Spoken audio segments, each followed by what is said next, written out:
যেখানে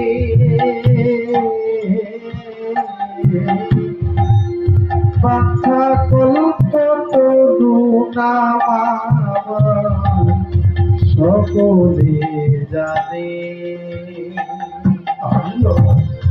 বাছা কল্প তরু নাম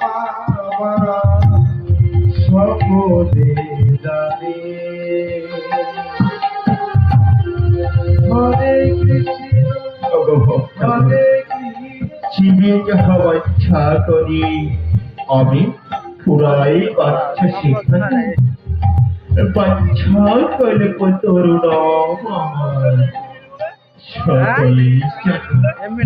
তাই তো বলছি গো মন্দির শ্রবণ করো শ্রবণ করো আমি সত্য যুগে নারায়ণ ছিলাম তারপরে কৃষ্ণ হইয়া ধেনু চরা